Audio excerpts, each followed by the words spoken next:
As Roger spoke about his lesson today being different than normal, my message today is going to be very different than normal as well.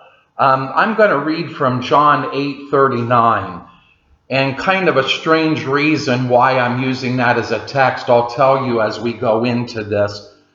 But tomorrow is the 4th of July, and that is Independence Day in America. I've stirred up my friends and family and comrades and about everything else that you can call off, because for the longest time I refused to sing what we just sang, God Bless America.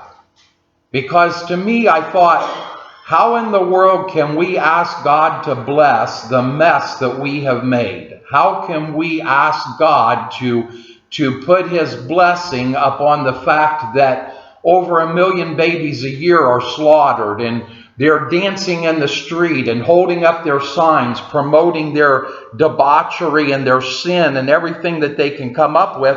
And I thought, how can we sing God Bless America? I had a number of pastors' families that tried to help me to understand why we sang those, and I'm not going to get into that this morning. But no matter what I might say concerning our nation, and sometimes it is hard to be proud, and sometimes I think we as Christians have so worked this idea that we are so busy being good Americans, we have forgotten how to be good Christians. And that is something that I've really stirred up a lot of issues with as well. Fortunately, you guys don't see a lot of the issues that I stir up, and that's a good thing. So you're not a part of that thing. But no matter what I might say, I think this thought: what would this world be like if America had never come to be? What would this world be like if America had never come to be? We send billions of dollars to feed people, to protect people, to take care of people in all kinds of fashions and ways. This nation has done more to spread the gospel of Jesus Christ, even though, and as Roger was talking, I love those kinds of lessons that he did this morning, and I'm not just saying that. I love those kinds of lessons because history has been so warped of the reality of the people that founded this nation and what it was founded upon. And if you don't believe that, go on Facebook for a little while if you have any amount of friends, especially if you have non-Christian friends, and you'll read some of the wildest things out there right now that is being posted that I think I've ever seen on Facebook. But it has warped the idea of who we are and what we have done as a nation. And so if you removed America from the picture, much of what we take for granted today that we are blessed with would be gone. Now, am I claiming God's blessing from America? No, that's not what I'm saying at all.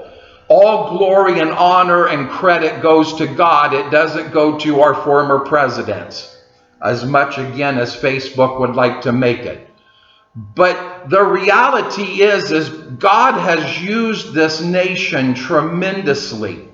And there is great reason why we should be very, very proud and love America. John chapter 8, verse 39. Jesus is speaking to the Pharisees, to the Jews, to the people who are professing themselves to be righteous. They answered and said unto him, Abraham is our father. Jesus saith unto them, if you were Abraham's children, you would do the works of Abraham. So if you were really what you claim to be, then you would do the things that backed up what you say. So it's important that we do the things that we proclaim. And So if I'm going to sing God Bless America, then at least for my life as an American, I need to try to do everything that I can to be deserving, so to speak, of that blessing. So I can't honor the sin and then say, God bless America, because that doesn't work. And so Jesus is bringing a clarification that just because you might be physically a Jew doesn't mean that you are the children of Abraham. Because if you were the children of Abraham, you would do what Abraham did. So why should we be proud of America and this country and what it has done? I've got a dozen reasons that was written by William Bennett, and then I just put my own spin onto that. I'm not going to take very long. Don't be concerned. I'm not going to preach 12 points, okay? I promise you that. I just want to bring out some facts of things that I thought were really worthwhile. And again, don't believe all the things that you hear about our founding fathers, because I was going to call him John because I read out of John. And so John is Roger. I know his name. Roger brought that out about Thomas Jefferson, and there are those kinds of things about every one of our founding fathers that the history books will not tell you. So number one, the United States was the first nation in history created out of the belief that people should govern themselves. James Madison said this country's birth was a revolution which has no parallel in the annals of human history. The United States Constitution is the oldest standing written national constitution in operation that has basically been unchanged in its basic founding format. It has been a model for country after country as democracy has spread across the continents. Number two, America really is the land of the free. There are large parts of the world where people can't say what they think, learn what they would like, or even dress the way they want. There are places where people spend years in jail or disappear if they question their rulers. Less than half of the world's population lives in countries where people are truly free. In this nation, as George Washington put it, the love of liberty is interwoven with every ligament of American hearts. That's why I personally believe that America, as we have known it, will have to be removed before the Antichrist can take power. Because we as Americans don't have a tendency of bowing our knees to world rulers. We have a tendency of bowing our knees to Jesus Christ and Him alone. And so America has that freedom. In many nations around the world, I pray for them on a daily basis. That's why I wear that bracelet. It's a reminder to pray for them, for those who are persecuted. In many nations around the world, it would be absolutely a death sentence for a preacher to stand behind a pulpit like I am doing today and speak the words from their thoughts and their ideas. It would be a death sentence. If you don't believe that, go back to when the United States withdrew from Afghanistan, one of the most horrible decisions that was ever made. And I don't care what your political background is, it doesn't make any difference. We sold those people out. And immediately they went out to slaughter the Christians. So when you remove American influence from the people around, you see the results of what happens from that. Number three, no other country has done a better job of establishing equal rights for all citizens. Certainly, there have been times when the United States has fallen tragically short of its founding principles. All men were created equal, and we fell short of that attitude. And we lost our way in that. But especially in recent decades, no country has worked harder to eliminate discrimination and protect the rights of minorities. There are plenty of nations where people's ethnicity, religion, or gender define them as second-class citizens. In contrast, America has been a pioneer of striving toward the ideal that all are created equal. If you don't know this, and I promised I wasn't going to do this, and I'm not, but just a little side note. Ladies, if you were Muslim, you would be nothing more than a cow. And you would be what men could decide to treat, how your husband decides to treat you if he decides to douse you with acid and burn the flesh off of your bones. You have no right to say anything about it. Why does America look at things differently?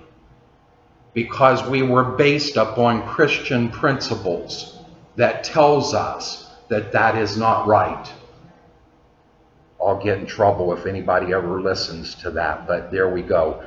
Number 4, this is the place where dreams can come true. U.S. newspapers are full of stories that read almost like fairy tales. The son of a laborer who grows up to be a doctor. The stay-at-home mom who turns a hobby into a flourishing business. The immigrant who becomes a movie star and governor. The United States has long been the country people flock to for the chance to make better lives. No other country has built a sturdier ladder for people to climb to success. Most nations don't have to worry about illegal crossings of their border because most people don't want to get into their border. But America, people believe and hope for that dream that they can follow into. Number 5, we enjoy one of the world's highest standards of living. Americans live longer, have better health, and enjoy safer and more comfortable lives than the vast majority of the world's people. Ours is one of the most prosperous nations in history. U.S. companies provide some of the best jobs in the world. They have also built countless hospitals, libraries, and parks, created great universities, filled museums with works of art, found cures for diseases, and improved human life in countless ways. Excuse me, just think about the fact of how many hospitals there are in America. Almost in every community, even in small communities, there are hospitals there to take care of people. A person that I care a lot about was in Israel not too long ago and got very, very, very sick. And she was literally trying to walk miles to get to the hospital. Had to cross one of the most dangerous borders in the world to get across to get to the hospital while she was dying from the disease that she had contracted. If I'm sick, I can get on the phone and say, hey doc, I need to see you, and I drive 2 miles down the road if it's that far, and I'm there.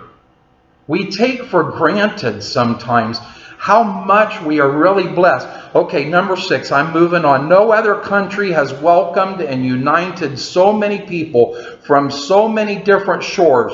From its beginnings, the U.S. has been the world's great melting pot. Never before have so many people from so many different backgrounds, races, nationalities, and religions lived and worked together so peacefully. In no other nation has the spirit of cooperation and brotherhood accomplished more than it has in the United States. Number 7, the U.S. military is the greatest defender of freedom in the world. Twice in the 20th century, the U.S. led the way in saving the world from tyranny, first from the Axis powers, then from the Soviet totalitarianism. Throughout history, other superpowers have used armies to conquer territory and build empires by force. America, with its unrivaled military, has chosen a different course. The U.S. has liberated more people from tyranny than any other nation in history. Than any other nation in history. We have the might that we could have used our military to conquer our world. And instead, our soldiers go out and set people free. That's a great reason to love our nation. Number 8, America is a world leader in scholarship and invention. The U.S. is home to the world's finest collection of universities and research institutions. Name just about any subject from ancient philosophy to quantum physics, and chances are good that the leading authorities work here. The record of American inventions and discoveries goes on and on, from the mechanical reaper to the microchip. American medical research facilities are among the best in the world. The U.S. leads the world in space exploration. The computer revolution started here. Just imagine what it would be like with it. I used to say I wouldn't want a computer for anything. Now I would be lost without a computer. Everything. I sat yesterday and got an exterior hard drive that my daughter told me what to do, and then I downloaded all of the information from this computer into a little box like this. They used to use roomfuls of computers to do. This was all American made in our attitude of things. Number 9, Americans are among the most generous people on the earth. The United States has built the most extraordinary collection of charitable, philanthropic, and civic organizations in the world. And this country is the planet's largest source of humanitarian aid. American government programs and private giving constitute one of the greatest efforts to help people in history. In 2007, that was right before this was written, Americans donated more than $300 billion to charity. When disaster strikes overseas, watch who's the first ones to be there. Let an earthquake, a hurricane, a typhoon, a tsunami hit in an area, and it will be Americans that will be there. And I'll tell you something the media won't tell you either. The first ones before the government gets there is the church. The church is the first ones that will go and help. And you know what? It doesn't make any difference if they were out in the streets chanting "Death to America" the day before. We'll still go in and help. That's that attitude. And I think that comes because we were a Christian nation. I'll get to that in just a second. Number 10, the U.S. is the world's greatest marketplace for the free exchange of ideas and information. In some countries, governments shut down newspapers and broadcast stations they don't like and limit access to the internet. Freedom of expression and freedom of the press are bedrock principles of American democracy. The staggering volume of information traded here every day via books, newspapers, magazines, the internet, TV, and radio makes the country the liveliest center of thought and debate in history. I'll just tell you this, if you was in China, I wouldn't ever be allowed to put a Christian video on the computer, ever. They would shut it down. They would shut it down. Number 11, the nation possesses an amazing capacity for self-renewal. Time and again, Americans have been able to address the country's problems and flaws. Think of those Americans at Philadelphia in 1787 who devised the most miraculous political document in history, just as the young nation seemed to be falling apart. Or Americans in the civil rights movements prodding the country to right the wrongs of segregation. The American people have a genius for self-correction. Sometimes it takes a while, but in the end we find the way. Fern, you lived through the Great Depression, didn't you? You weren't alive during the Great Depression? My parents did. Your parents did. See, I tried to make you older than you are. That usually is a death nail to the preacher to say something like that. I was trying to think, because that was in 35, 36, in that area. So you was born just after that. And so much, I mean, devastation and instantaneous devastation. Losses of wealth and goods and possessions. But this country came roaring back out of it. We're in a mess right now, and if we could get the right leadership, we would come roaring right back out of it again. I didn't say that, did I? Yes, I did. Number 12, up until recently. The powers that be won't. Up until recently, America has been a nation that looked to God for guidance. It was founded to be a place where all are free to worship or not to worship as they please. Never before have so many different religions, creeds, and beliefs coexisted so peacefully in one country. Amid this diversity, the vast majority of Americans draw strength from faith in God's goodness and wisdom. In God we trust is our national motto. And again, up until recently, we have never had a president who has been reluctant to say, let us pray. It has been something that has gone in our leadership for a long time. And about 3 presidents ago, the man stood up and said, we are no longer a Christian nation. And we have paid the price for those attitudes since. We had some wonderful financial blessings that happened for a little while. And then COVID struck. We face the judgment of the God that we've turned our backs on. And you say, well, Mike, how can you say that? Because I can go back to the Old Testament and read to you over and over again where Israel did the same thing. And God judged them.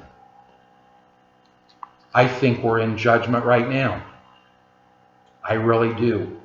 People keep asking me, Mike, do you think this is the end? I used to make that mistake when I was immature and young in ministry. I used to tell them, yes, I think we're at the... I have learned not to do that. I don't know if this is the end or not. I don't know. I know, as a pastor friend of mine and I were talking together the other day, the one thing that I know is that we're closer now than what we were before.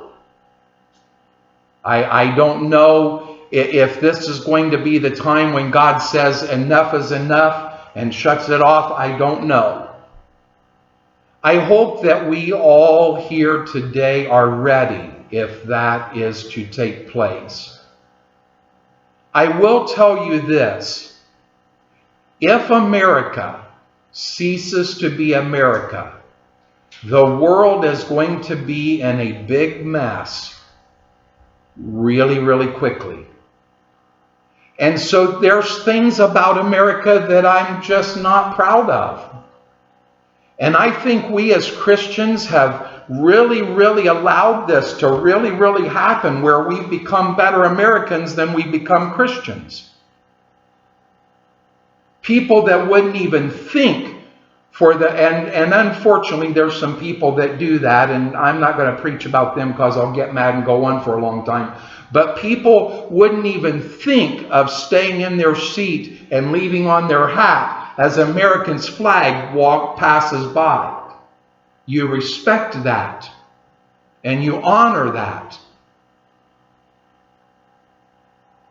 But we're trying to find every way that we can to do away with the church and the Bible and the blood and everything that makes us Christian. And America will not be great, as the old philosopher said, when America ceases to be good. It was reversed in what he said. I just reversed it. When America ceases to be good, America will no longer be great. And the world that so depends on us for so many things will come crashing down really, really quickly. And I think that's when the world ruler, the most evil man in history, will raise up and take his role as the Antichrist. So sometimes, last night I was so annoyed here on Story Street. I think every person on this road was not setting off. I love fireworks. I love fireworks that go off in the air and they're pretty and everything. They weren't setting that. They were setting off boom, boom, boom, boom, boom. The house was shaking. Literally, the house was shaking. And when it got to 10 o'clock at night, I thought, okay, I'm an American, but I'm kind of done celebrating. I'm ready for this to be over with. But while those things go on and while everything happens and we'll have cookouts and we'll have all that happening and going on, while all of that's going on, don't fail to just stop and remember what a great blessing you and I have. That we were born in this great land with great people leading it. And we've seen the greatest prosperity that has ever been built in finances, in health, in Christianity, in learning, in all of those things that has ever been in the history of mankind. So maybe that's why I decided it was okay to sing God Bless America again. Father, thank you for this time that we shared together. I know it wasn't the type of message, certainly, that I normally would ever preach. But Lord, sometimes we do need to be reminded of the many, many blessings. The great hymn writer wrote, "Count your blessings, name them one by one." And we are blessed. We've got a lot to be thankful for. And yes, it seems our nation has lost its way. But help us to never stop praying, to never stop asking for you to hear us as we humble ourselves and pray and turn from our wicked ways, so that our land could be healed once again and we could become that light that you intended for us to be all along. Bless the people as we leave this place, and have your way in our lives in everything that we say and do through the week, and certainly keep everyone safe and healthy in Jesus' name. Amen.